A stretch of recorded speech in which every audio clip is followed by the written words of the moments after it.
Believe it or not, but we've got less than a week left before the June 28th primary election. That, of course, is before the midterms in November.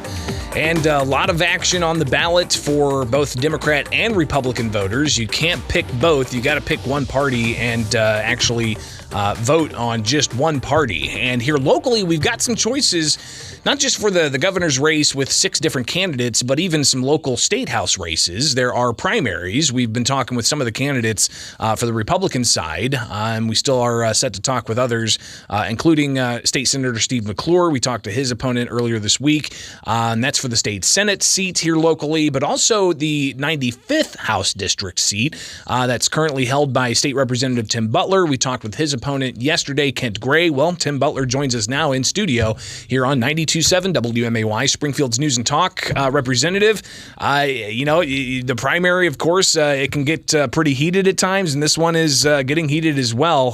What's your pitch to voters to get reelected? Well, Bishop, first of all, thanks for having me on. I said earlier in the week, I did a social media post to warn people that it's the last week of the campaign and you're going to see a lot of crazy stuff. Look, I think I'm a solid conservative. I have a very good conservative voting record, but also representing the common sense values of Central Illinoisans. That's the way that I approach the job. I've got things done. I believe in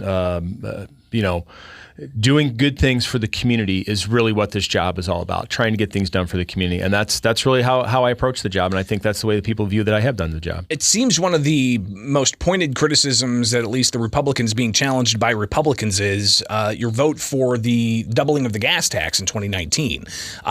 Defend that. Yeah. So first of all, I know Kent Gray, my opponent, has tried to make an issue out of this, which I think is tremendously hypocritical. When I look at my own property taxes, when he was a longtime member, almost 2-decade member of the Lincoln Land College Board, my property taxes went up by 50% while he was on the board. Look, I make no bones about the fact that infrastructure is one of the things in the state of Illinois that gives us a competitive advantage. And what my opponent would like to do is strip that away, basically stop the hundreds of millions of dollars of projects that are being invested right here in this community, and move that over, obviously, as he has said, to our general funds, to put a huge burden on our general funds. And yesterday, Kent Gray came out and said he wants a 10% across the board cut, which means defunding the Illinois State Police. It means defunding our schools where the state has the primary responsibility.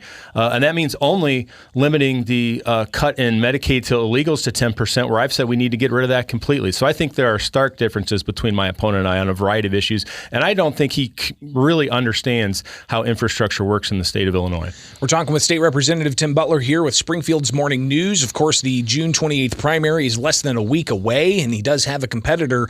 And it seems that there's been some I don't know how to put it, bad blood, so to speak. I think Kent even posted yesterday, at least a legal filing. He says he's filing a defamation case against you and some of your staffers on the campaign. I don't know if you've seen this yet. Have you been served? I have not been served. I was in the studio last night with Jim Leach, and Mr. Gray had been in before me and actually given it to Jim. So I think that tells you all you need to know about this, is that this is a stunt from a lawyer who has filed multiple cases over the years to try to get some publicity on at the end of the campaign. I have not seen it yet, at least served to me. So I think people know what this is about when they get down to shenanigans at the end of campaign time and know somebody that has a track record of going to court for a variety of things, that this is the kind of things that would happen. Representative, a lot to tackle as far as policy is concerned. Of course, we had the council roundup where we heard from CWLP talking about the energy crunch. You've got legislation about guns being passed by the U.S. Senate, but here locally in Illinois, you've got the Firearms Restraining Order Act.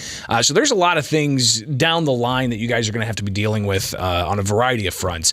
But back to the gas tax issue, what can be done to alleviate some of the burden on taxpayers who are paying significant amounts at the pump? Yeah, 2 big things I think we can take a look at. Number one, the Democrats in this year's budget, in the new budget, passed $1 billion in pork projects for themselves, and specifically in Democratic districts. I think we need to take a look at that money and reallocate that money elsewhere, whether that's relief at the pump, whether that's relief for high energy prices, whether that's paying down our unemployment trust fund. We need to take that $1 billion and put it in another place.